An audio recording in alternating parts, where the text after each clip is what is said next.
Blog Talk Radio. It's time to connect. Connect Online Radio Show for Selling Professionals is dedicated to helping sellers make more, better, and faster connections with buyers.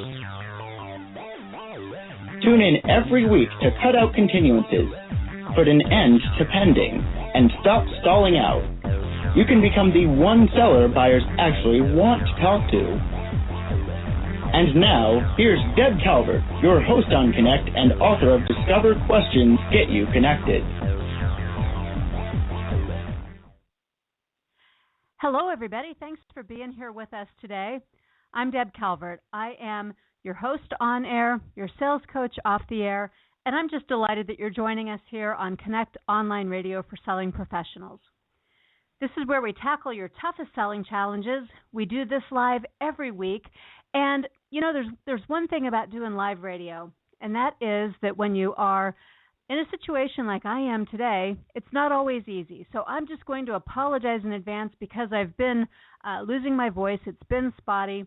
I've got the throat lozenges and the hot tea right here beside me, and I'm hoping that you'll stick with me no matter what happens. I know, though, that our guest is going to have all kinds of great things to say, so no matter what I sound like, stay tuned for a really fantastic guest that's here with us today. Now, if you're joining us for the first time, and I do see some folks who look like first-timers who are here with us live, a couple things I'd like you to know. First, you can be chatting live with us during the broadcast. Just open up the chat window, go ahead and log into that screen, and we'll message back and forth. I'll bring your questions in live for our guest. Or you can also call in. It's right there on screen for you. The guest call-in number, 347-202-0896. That's the one to use if you'd like to call in and talk with us live. Whether you're listening live or listening via archive, our mission is to help sellers form and sustain improved connections with their buyers. So that's why week after week we're bringing you the world's leading sales experts, the authorities, and people who have expertise and knowledge that's very helpful to sales professionals, whether it's your first day on the job or you've been doing it for a lifetime. Ultimately, what we're hoping to do is help you find ways that will enable you to put an end to pending, cut out continuances, and stop stalling out in sales. Connect Online Radio for Selling Professionals is brought to you by People First Productivity Solutions, the training company that builds organizational strength by putting people first. And I mean it when I say that. At People First Productivity Solutions, you come first when it comes to the training that will be delivered to you. You can find People First Productivity Solutions online at peoplefirstps.com. The first two words, People First, are spelled out. The PS is just like you'd find at the end of an old school letter. Stands for Productivity Solutions, the initials. So peoplefirstps.com. When you get there, look for the archives of this program. They're also available for you on iTunes. Or take a look at the Connect to Sell blog, the Connect to Lead blog. They're both award-winning blogs that are written with you in mind. Our sponsor this week is Top Sales World. You'll also want to be sure to check out their website.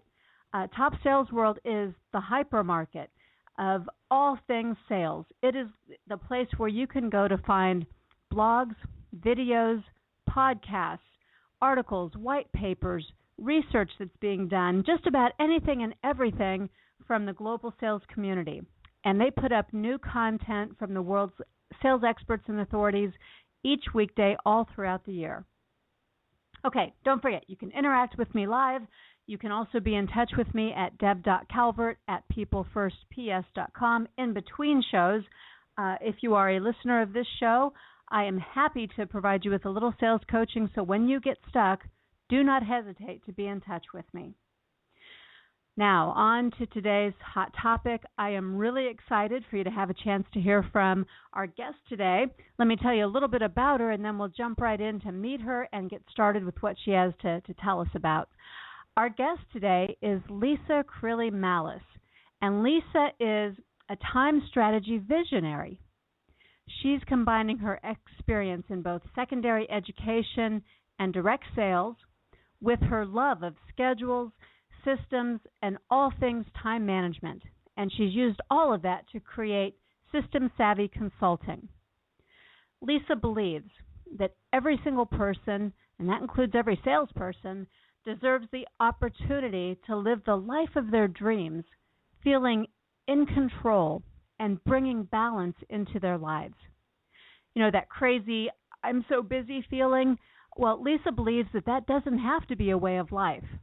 And she's a master at cutting right to the heart of overwhelm. She's helped countless clients regain control of their schedules and experience life. Her book is 30 Days to Success, an awe-inspired journal, and it comes with the 30-day awe-inspired challenge, which we'll be talking about today. Lisa, thank you for joining us. We are just thrilled that you could be with us here today. Thank you, Deb. I am excited to share my passion with you and your audience. So thanks so much for having me. You bet. And I already have a couple of people weighing in. Time management, thank God, this is exactly what we need to hear about. So listeners are excited that you're here too. All right. Well, Lisa, I'd like to start by asking you to tell us a little more about your background and how you came to be recognized as a time strategy visionary. And by the way, you should probably also tell us what exactly is a time strategy visionary? I'll start there, and then I'll give you a little bit about my background. A time strategy visionary is my philosophy on time management coaching. So people will say, oh, you're a time management coach or productivity coach, and I'm like, no, not exactly. I use time management techniques. However, I like to start at the end with the vision piece first. So I look at that vision of where do you want to be? And then let's look at where are you now? And then how are we going to bridge that gap to get from where you are to where you want to be using time management strategies? So the idea of, you can save an hour a day. If you're not exactly sure what you want to do with that hour, it doesn't make a lot of sense to save it. What are you saving it for?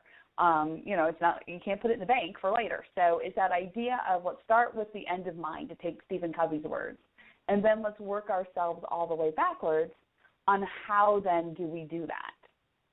And so that's why I use the title Time Strategy Visionary versus just plain time management coaching. Does that make sense? It sure does.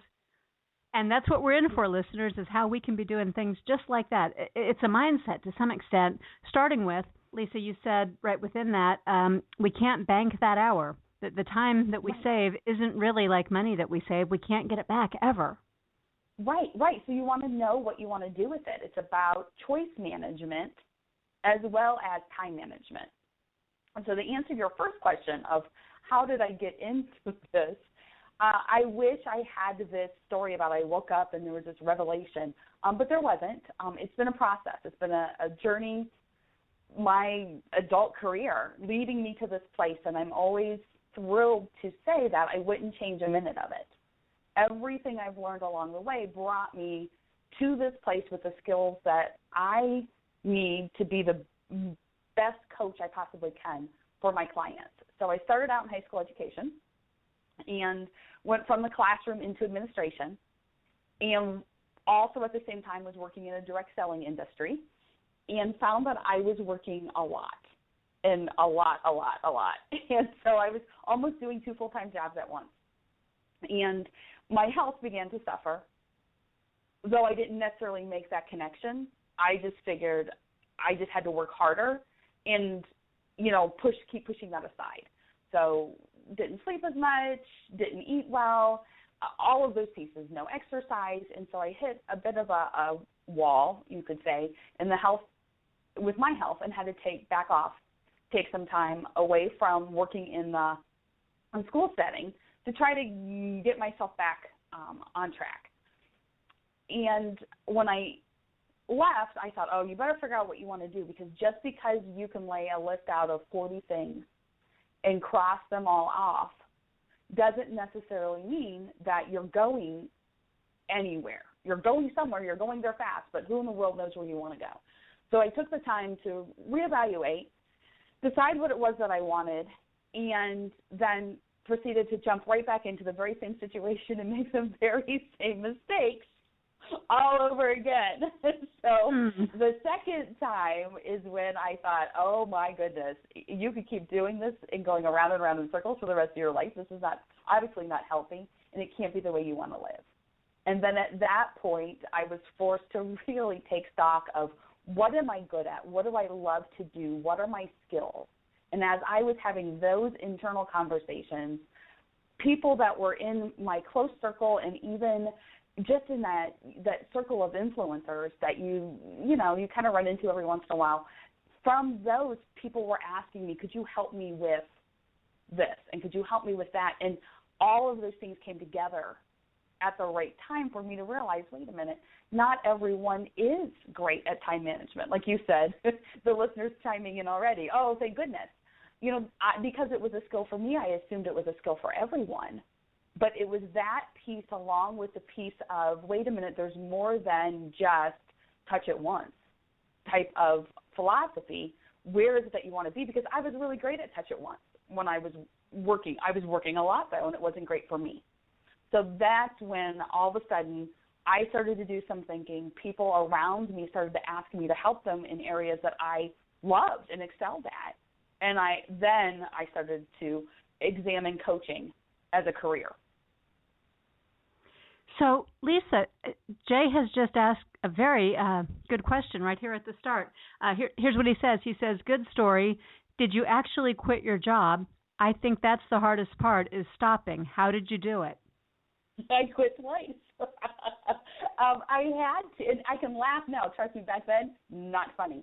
Both times I had to quit for medical reasons. I worked through the school year and then took a year off the first time and took a year off the second time. And then when I went back, as I was still trying to figure out what I was doing the third time, I went back in a part-time capacity, not in administration, just so that I could figure out where I was going, because I knew I needed to bring in income.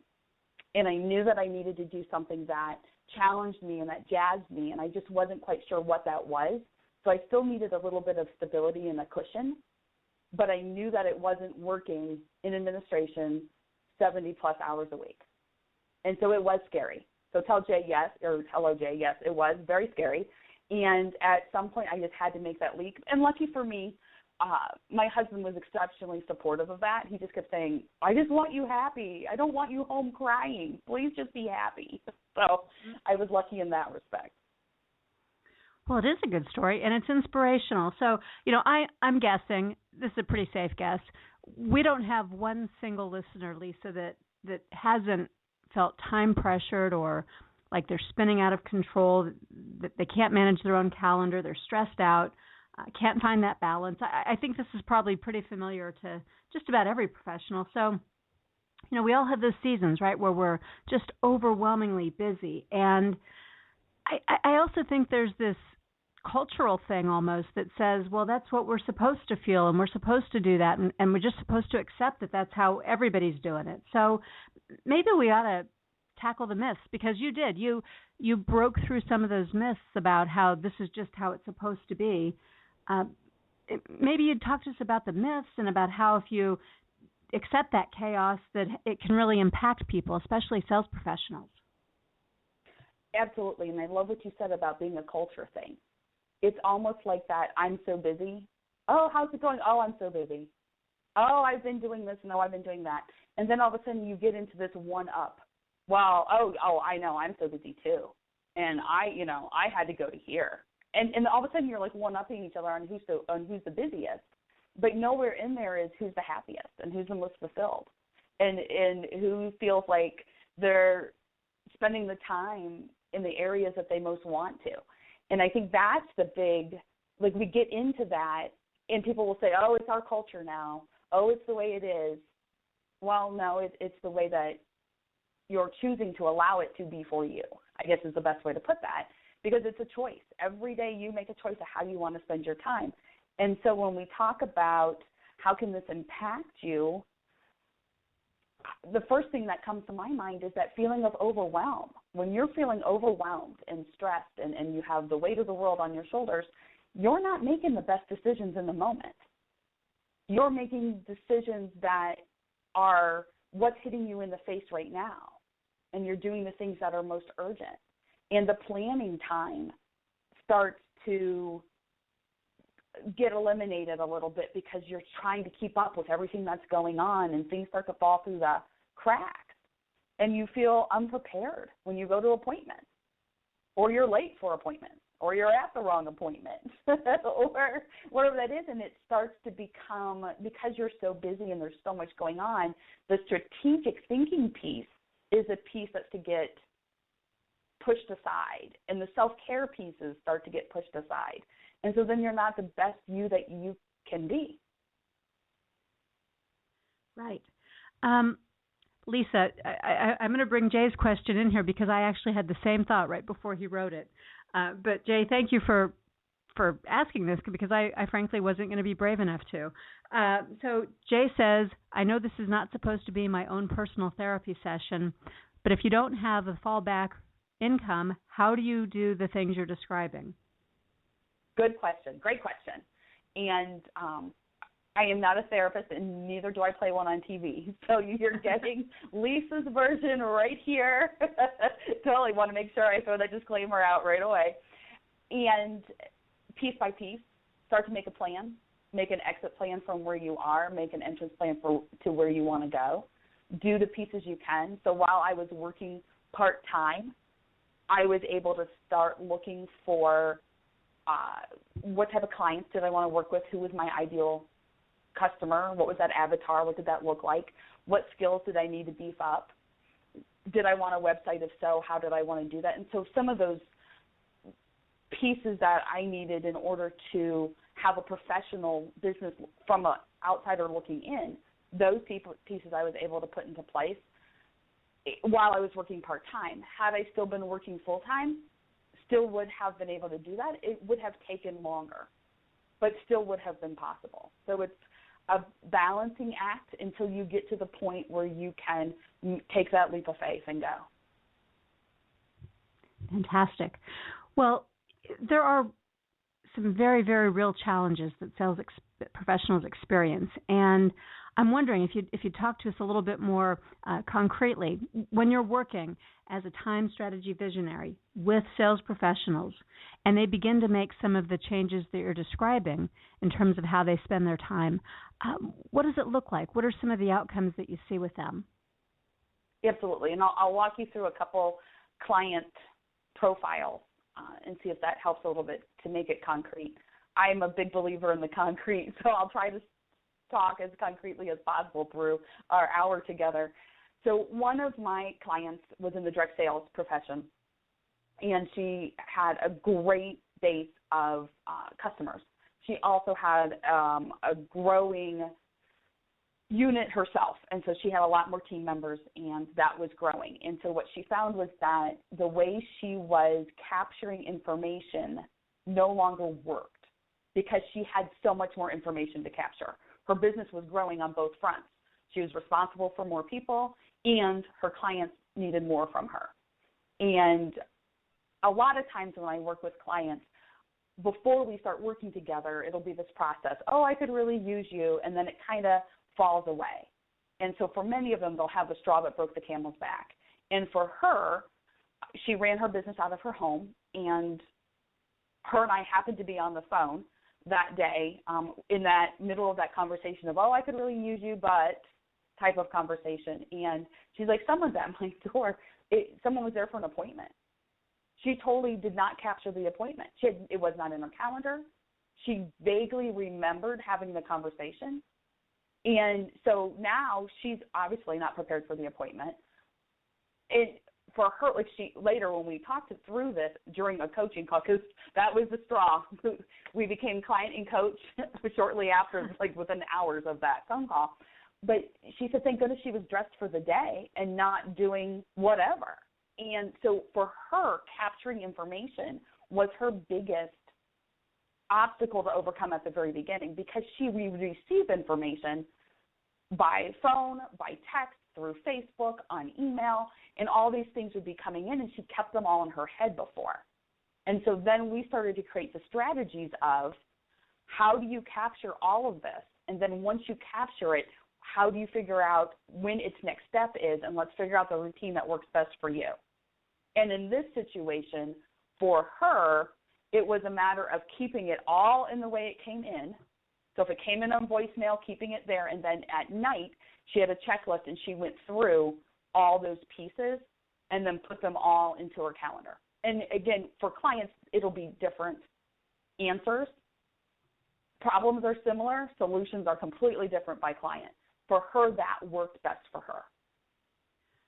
So part of managing your time, and with that example, I'm hearing it's about creating a system, being able to manage the time by managing the processes that can take up the time.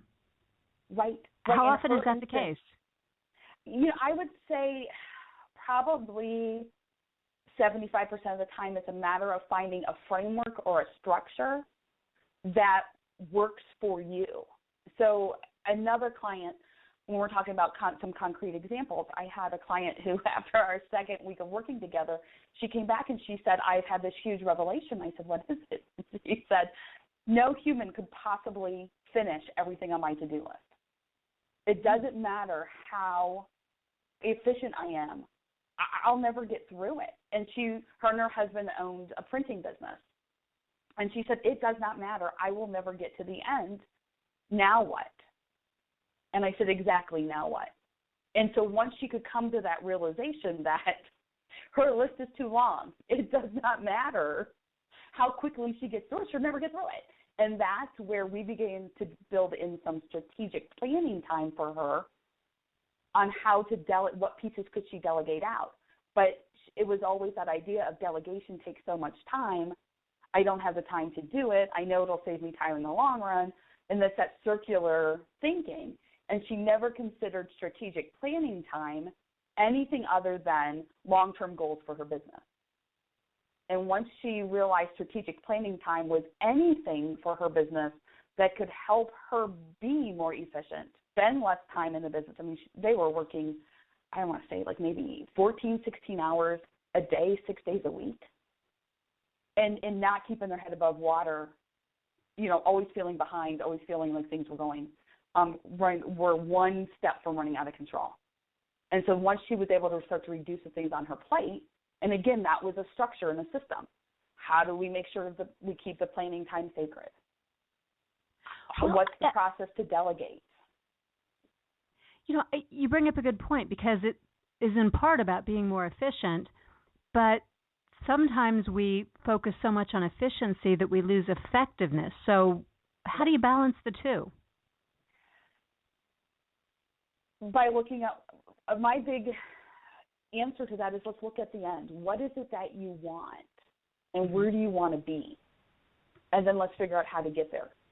So sometimes it is just a system or a structure or a framework that helps you. So in my first example, once she could capture information, that was like her big piece. Everything worked fine. And so that's a piece of really being both efficient and effective. However, in this other case, she was getting the efficiency piece and it still wasn't making enough. And so she had to go back and say, wait a minute, and what is it that only I can do? And so a lot of times I'll fall back on, what's your highest and best use? If you could spend all day in your highest and best use, what would that look like? That's being effective. And then walking out from there. And so, it keeps coming back to me. This is about the thought that you put into the activity. We also get caught up in activity, being busy.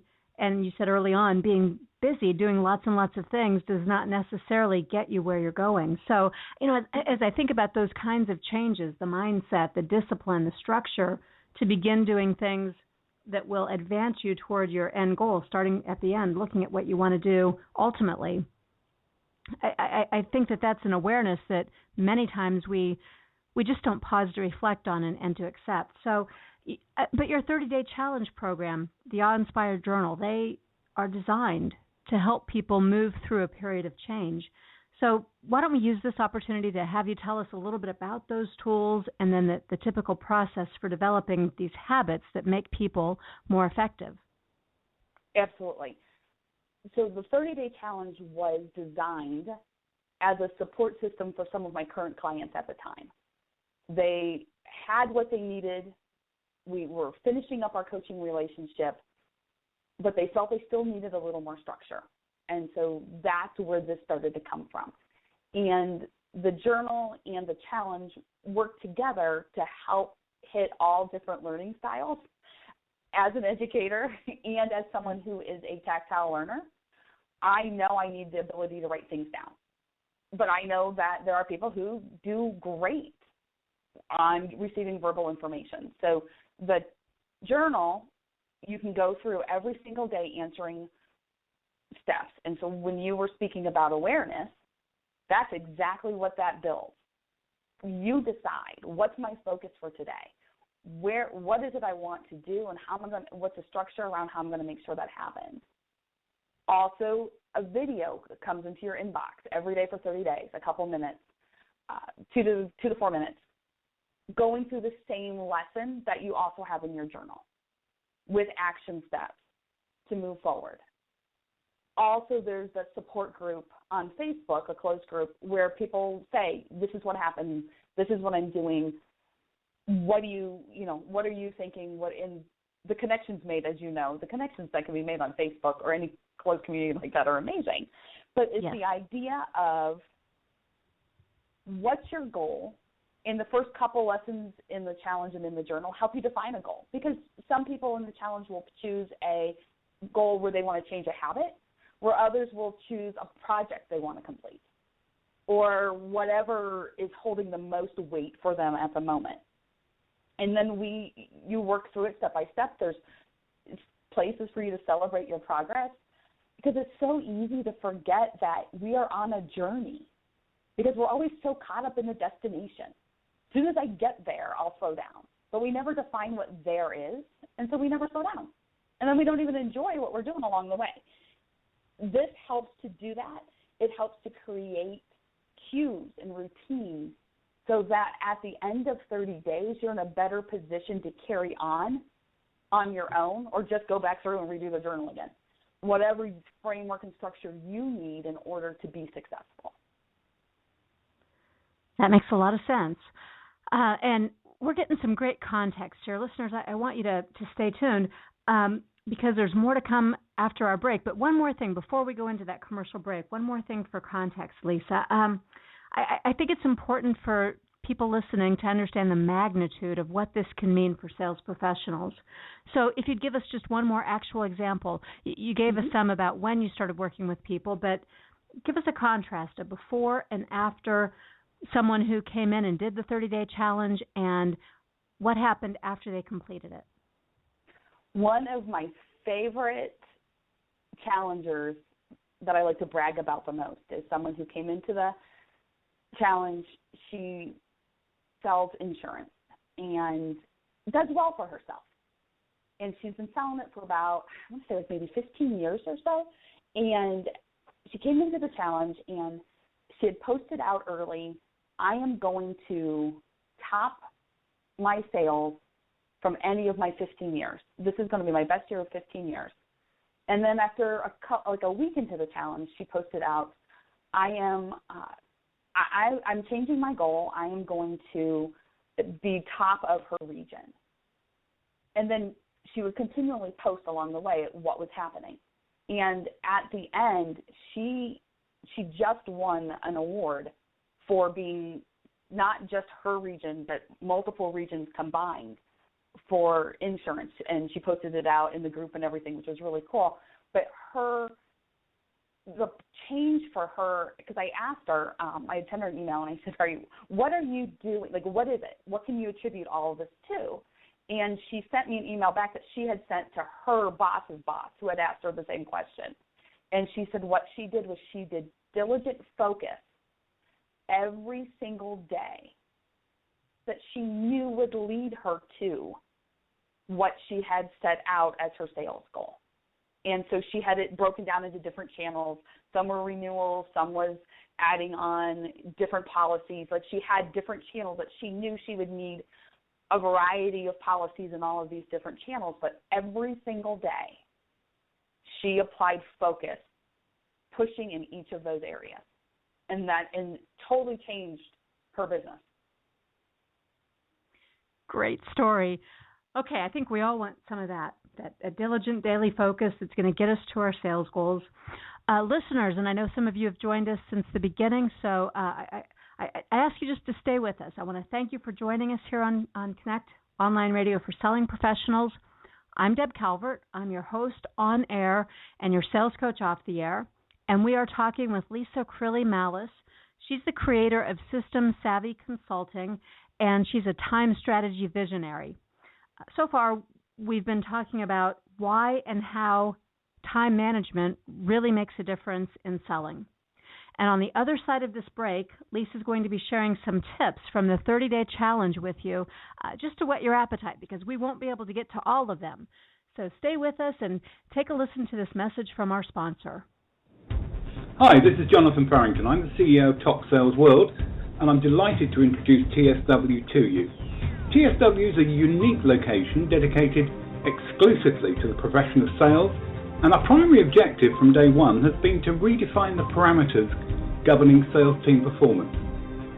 Our brilliant team of contributors has been carefully chosen, and each one of them brings a unique element of expertise and experience in specific sales disciplines, which allows us to provide our visitors with a constant supply of best-of-breed resources every single day of the week. In effect, TSW is the world's first online sales hypermarket, and the shelves are stacked with every conceivable resource frontline sales professionals and their managers could possibly need. I'd be delighted to welcome you over to Top Sales World, so do please come and join us and enjoy everything that we have to offer. Let's jump right back into our conversation with Lisa Mallis, the author of the book, 30 Days to Success, an awe-inspired journal.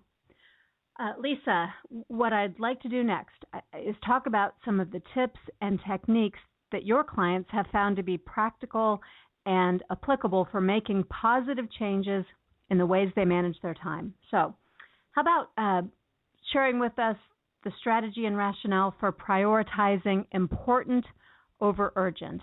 And I know those who have studied Covey, they might know a little bit about this already, but you have some concrete ways of doing this on top of just thinking it. So important over urgent. Absolutely.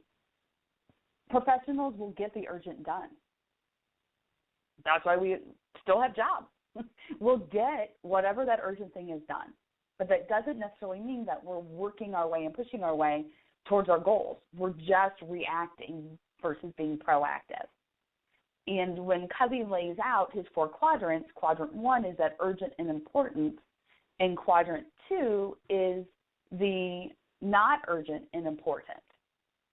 And my belief is that given enough time, everything in quadrant 2 turns into quadrant 1. So one of those quadrant 2 activities is self-care. Important, but not urgent. And in my case specifically, I didn't worry about self-care. I was young. I could handle it. Who needed to exercise? I was busy all day. I was sure that I was exercising anyway. Stress. Oh, everyone has stress. I'm sure it'll be fine. Nutrition. Oh, who cares? My blood pressure's fine. My cholesterol's fine. Whatever. And then, bam, too long of that, all of a sudden that self-care piece became a quadrant 1 activity, urgent and important. We would love to live in quadrant 2. In an ideal world, we would all live in not urgent and not important, or not urgent and important. I mean, how awesome would that be? No stress ever, because you had plenty of time to get everything done that you needed to get done.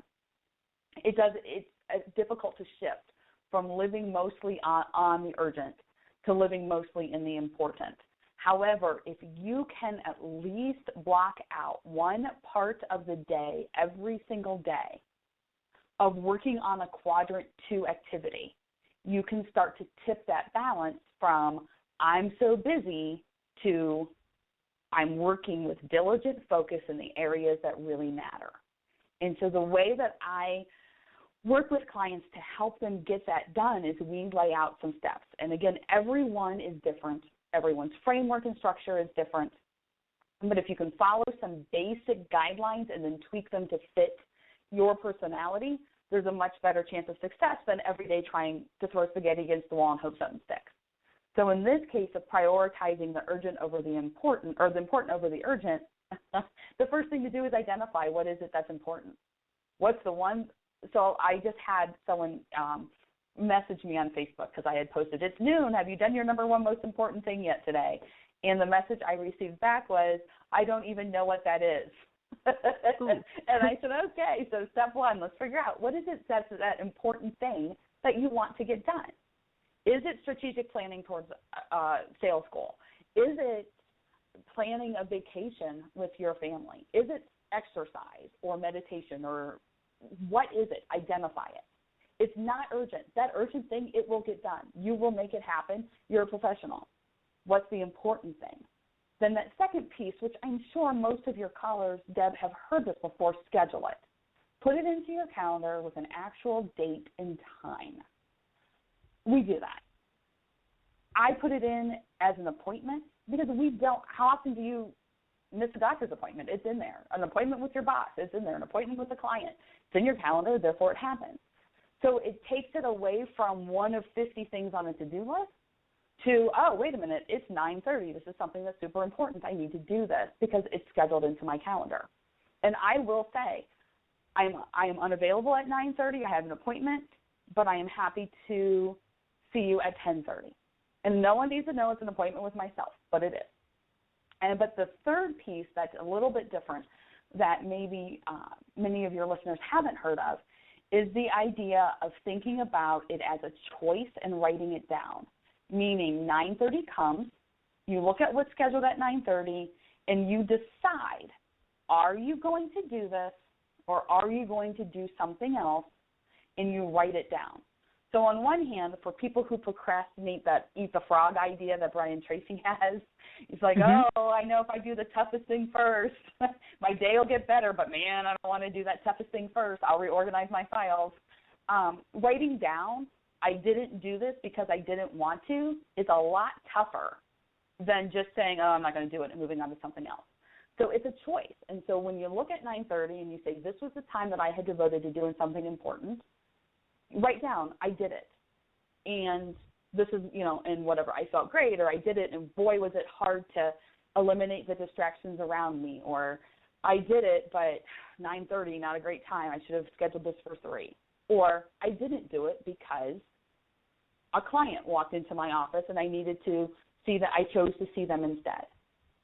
But whatever it is, it's a choice. And now that starts taking you out of that I'm just rushing through my day getting things done mentality to this is a choice. I'm going to do it or I'm not. And then at the end of the week, go back and look at that paper and look at the choices you made and evaluate that. Were there pieces in there that you could do differently for a better result? Did you realize after pushing that item for 5 days that it really wasn't that important to you anyway? Or now it's become urgent and it's going to get done, but it's going to get done with a lot more stress. So the idea is choose your activity that you think is most important. Schedule it. Then when the time comes every day during your schedule, decide, am I going to do this or am I not? And write it down. And then at the end of the week, go back and look at those results. That seems easy, and yet the accountability piece, I bet, will hold a lot of people back initially, and it becomes a discipline, though. When you do it, when you become accountable, when you take all 3 of those steps, I can't imagine that it wouldn't make a difference. Of course you'd start to do it.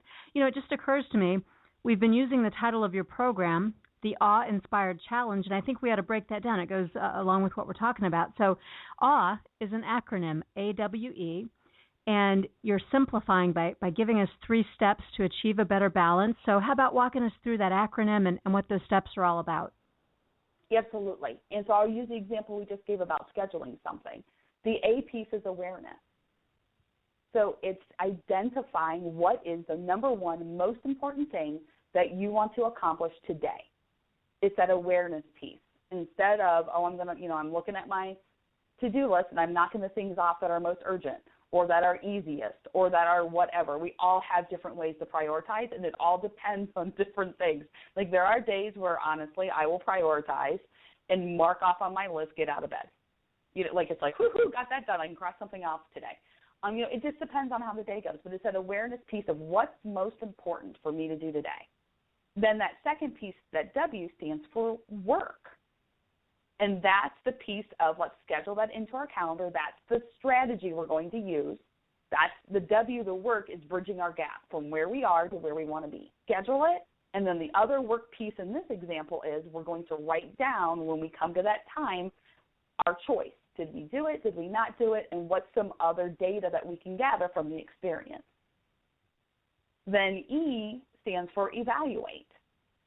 So in this example of completing your number one most important task, every single day, no matter how busy you are, that evaluate piece is happening in this case on the end of the week. Let's look at the data you collected and let's make some choices. Do we need to tweak our system at all for better results? Do you find that 9:30 in the morning is just not great on Mondays and Wednesdays based on certain external factors, but 2 o'clock would be better? Or do you find that if it's at 3 o'clock, there's a tendency to push it and then it doesn't happen at all? Or do you find that if you have it scheduled for when you come out of an appointment, it's hard to do because you're still capturing all that information from the appointment you were in? But that evaluate piece helps you become more efficient and more effective. Perfect. So, Katie, we're about to answer your question.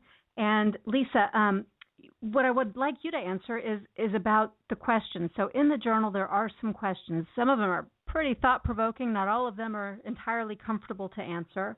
But if you'd give us an example of a question, something that your past clients have found to be particularly challenging and beneficial, I think we'll also address Katie's question, which is, what's it like to go through the journal? Okay. My favorite question, and the one that I get a lot of feedback from clients, is the question, what does success look like? And that's scattered throughout the journal. And this is great for people who fall into an all or nothing thinking pattern. So it's, well, success is every single day I will follow every single step in the all journal. Well, is that success, or is success that at the end of the month you are able to increase your sales by X%? Or is success that you know that you're creating a new habit from 0 days of having ever done this, that success will be 20 of the 30 days, you'll do whatever, but it helps you look at it in a different way so it's no longer all or nothing. I either pass or I fail. It's the idea of, if you have a flat tire, will you go out and slash the other 3 tires? No, probably not. But we fall into that sometimes. Oh, man, I didn't do what I wanted to on Monday. I didn't accomplish my number one most important thing. Therefore, I'm just going to start over again next week and blow the rest of the week. Where really, if we've defined success as today is better than yesterday, end of the week I will have done what I said I was going to do, accomplish my number one, the most important thing, or whatever that may be, 3 times out of the 5. That allows us not to get caught in that, oh, wow, it didn't work the first 3 days, now I'm done idea. So that's one of the questions that I get the most feedback on. Well, and, I'm getting real technical and practical here, trying to make sure that our listeners get a flavor of what's included. So a tip, one of the tips that's in the journal is to adjust your calendar. You want it to be 50% full of scheduled tasks. And I know for some people that'll feel like they're cutting half their calendar out, but for others it'll be a stretch to put that much into their schedule in advance.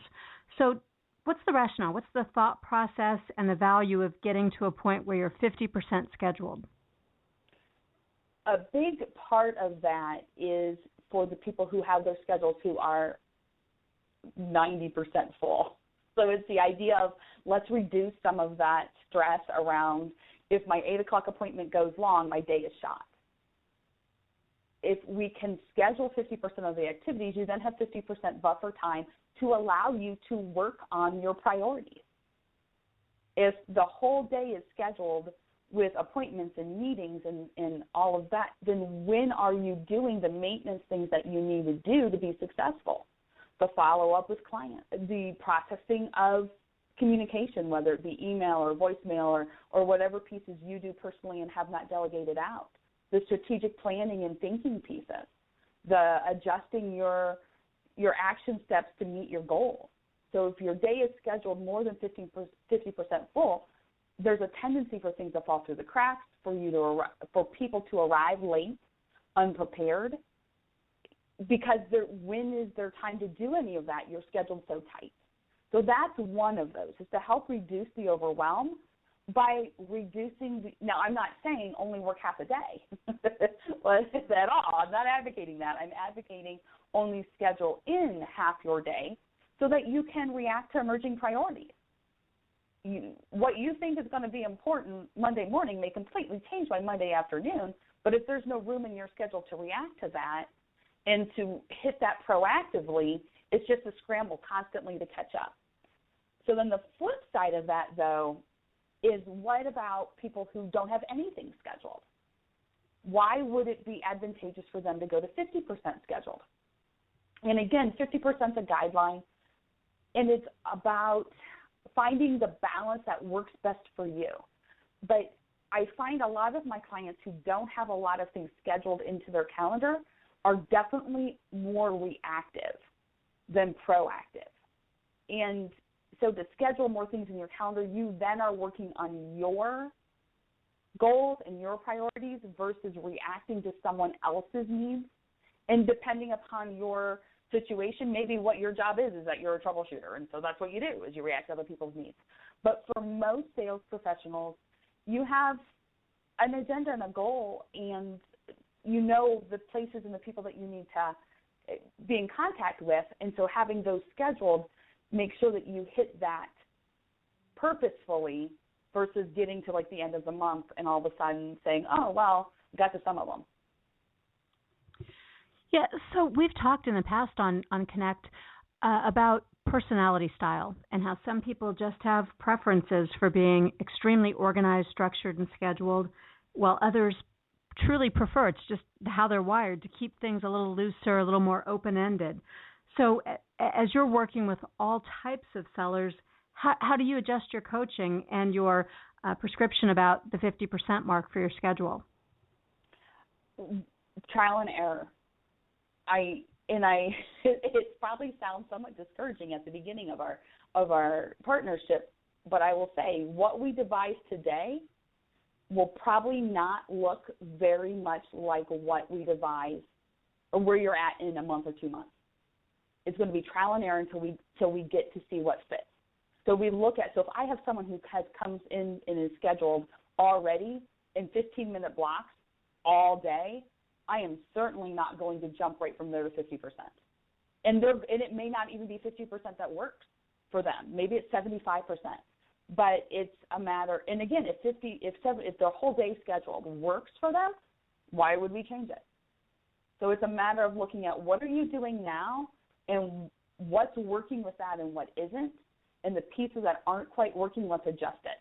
So if someone comes in and has nothing scheduled and they say, but I'm hitting all my goals and I'm doing everything I want to do, then why would we change it?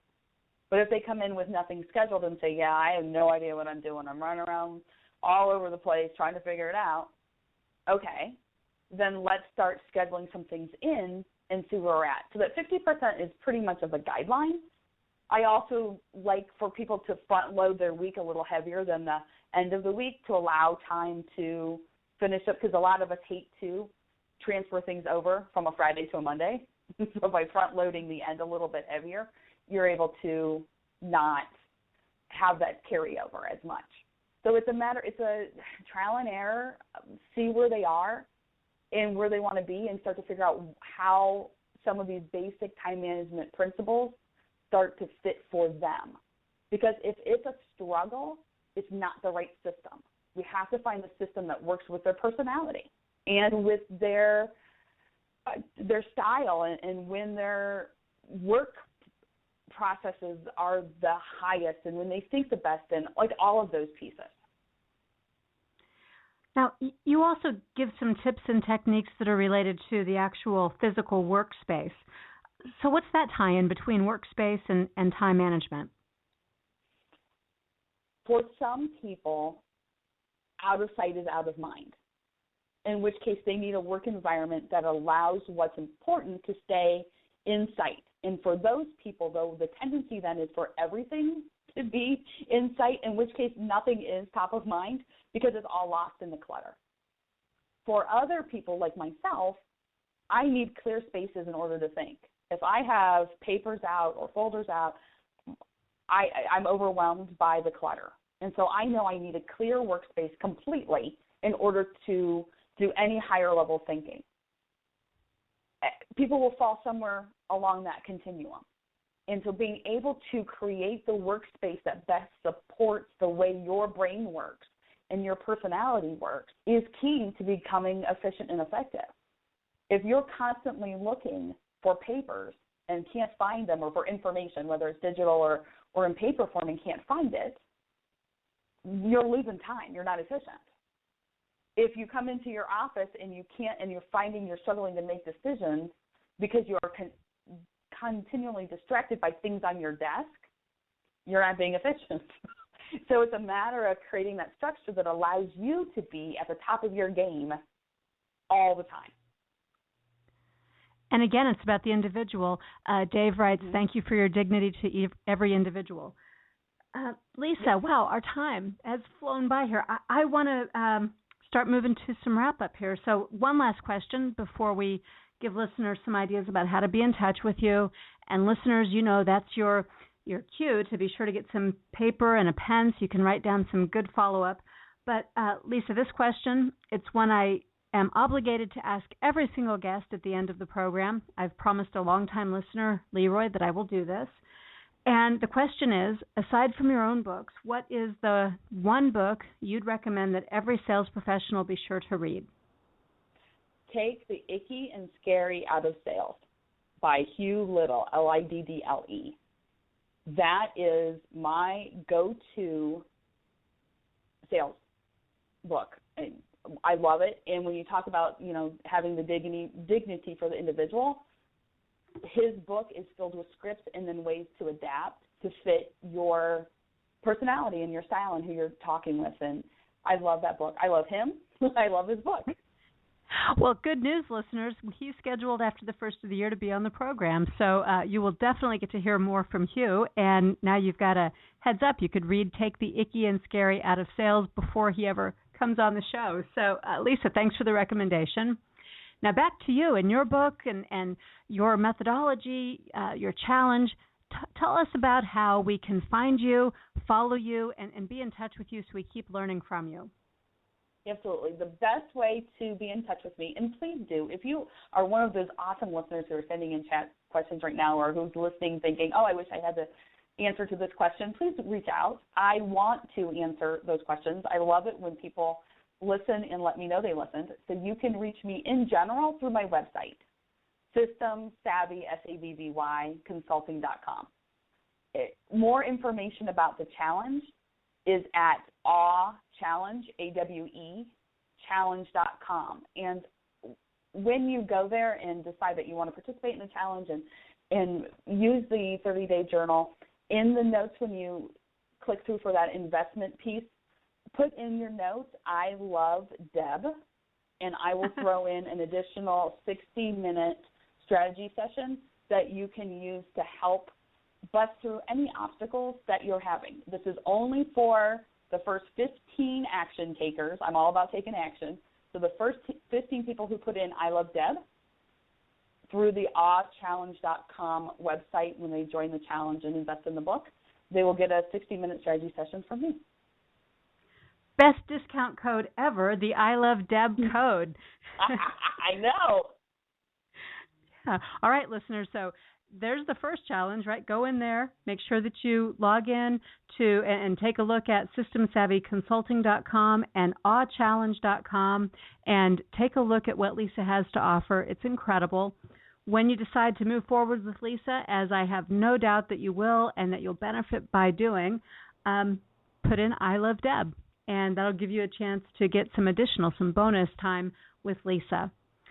Lisa, thank you so much for your time, your generosity, and being here with us, putting us on your important list for the day. We really appreciate it. Any final thoughts before we sign off and talk about our next guest?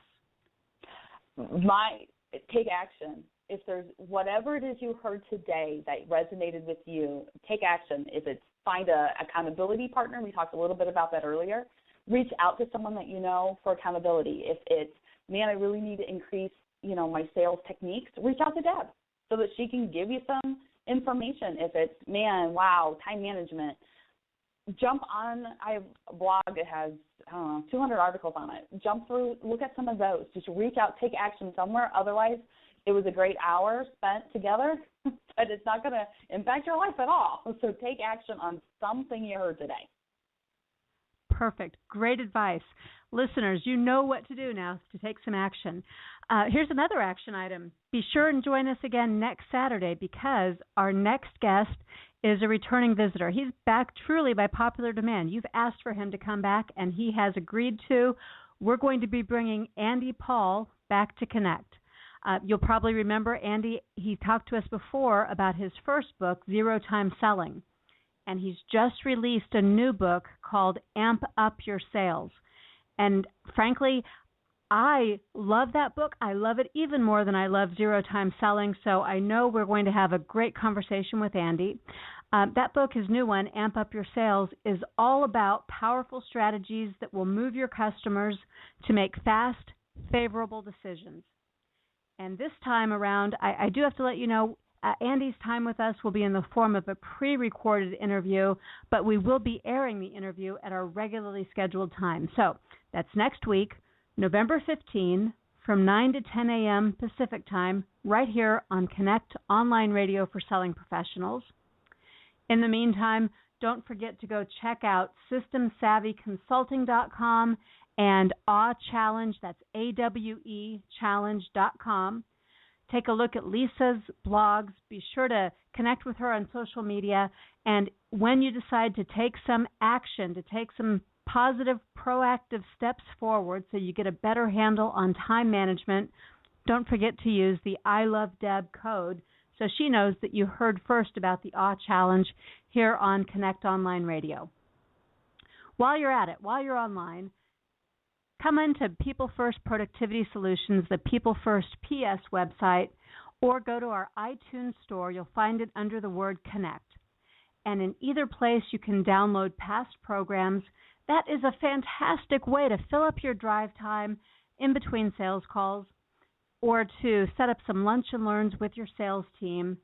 We have had incredible guests week after week. These are the best-known names in the sales industry, the professionals and the experts who have great advice for you, and there's just so much that you can learn in those archives.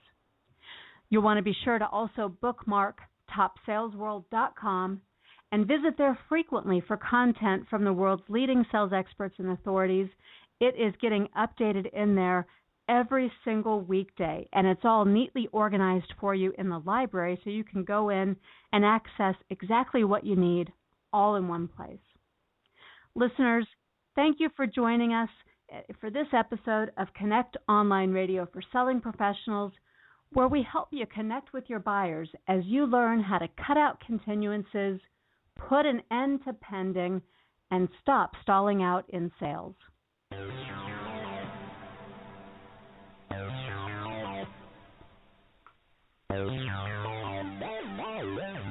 Oh,